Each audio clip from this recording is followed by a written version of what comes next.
નમસ્કાર દર્શક મિત્રો, PHTV ન્યૂઝમાં આપનું હાર્દિક સ્વાગત છે। વરસાદની અતિવૃષ્ટિને લઈને ખેડૂતો પાયમાલ, બચી કુચેલી ખેતી પણ પવનો સાથે વરસેલા વરસાદમાં નષ્ટ થતા ખેડૂતો મુશ્કેલીમાં મુકાયા। ગુજરાતભરમાં ચાલુ વર્ષે વરસેલા વરસાદે ખેડૂતોની દશા બેસાડી દીધી છે। ત્રણ વખતના ભારે વરસાદી રાઉન્ડને લઈને ખેડૂતો પાયમાલ બન્યા છે। માવજત કરી ઊભી કરેલ ખેતીમાં વરસાદ અને પૂરને લઈ પહેલા નુકસાનની વેઠવાનો વારો આવ્યો, ત્યારબાદ થોડા સમય પૂરતો ઉઘાડ નીકળતા બચેલી ખેતીમાં ફરી માવજત કરીને ત્યાં ભારે પવન સાથે વરસેલા વરસાદે ખેતીને ખૂબ મોટું નુકસાન પહોંચાડ્યું છે।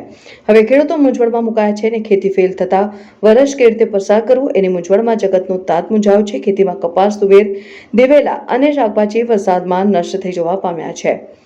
પૂર બાદ ભારે પવનો સાથે વરસેલા વરસાદમાં કપાસ, તુવેર, શાકભાજી જમીનદોસ્ત થઈ જવા પામ્યા છે અને ખેડૂતોને મોટી નુકસાનીનો સામનો કરવાનો વારો આવ્યો છે। હવે તો ખેડૂતો વરસાદ ખમા કરે તેવી પ્રાર્થના કરી રહ્યા છે। બીજી તરફ ખેડૂતોને ખેતીમાં થયેલ નુકસાનીનું સરકાર વળતર આપે તેવી આશ સેવી બેઠા છે। Bureau report Ajit Patel, PHTV news.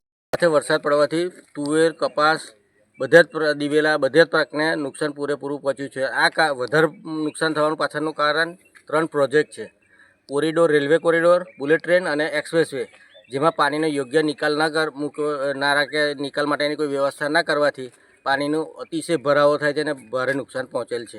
શું નામ તમારું? પટેલ નરેન્દ્ર કુમાર અતિલાલ। કાલે વરસાદ શરૂઆતથી જ વધારે પડવાથી પાકને નુકસાન થયું છે। બીજું કે વચ્ચે થોડી ગેપ મળી, એમાં અમે માવજત કરી, પણ ફરી પાછો 2-3 દિવસ પછી ફરી પવન હાથે જોરદાર વરસાદ બહુ પડ્યો, એમાં પાછા માલ અમારા બધા ખલાસ થઈ ગયા।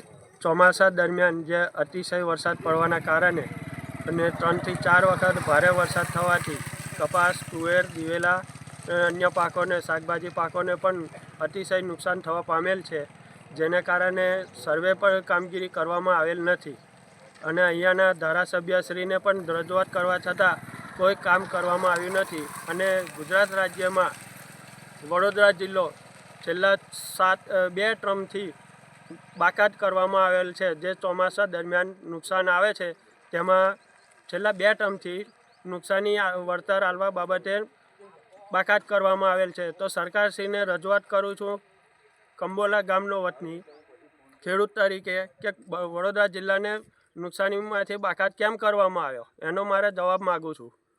ચાલુ વર્ષે વરસાદ કેવો રહ્યો? ચાલુ વર્ષે વરસાદ અતિશય ભારે રહેવાને કારણે કપાસ, દિવેલા, તુવેર અને અન્ય શાકભાજી પાકોને અતિશય નુકસાન થયેલ છે।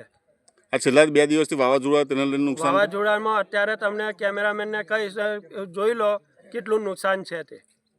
3 વાર ખર્ચા કર્યા, ખાતરો, દવા, મજૂરી કરવા છતાં પણ એનો કોઈ નિકાલ આવતો નથી, નહીં સર્વે કરવામાં આવતું કે નથી કોઈ રિસ્પોન્સ મળતો ગવર્મેન્ટ તરફથી। શું નામ તમારું?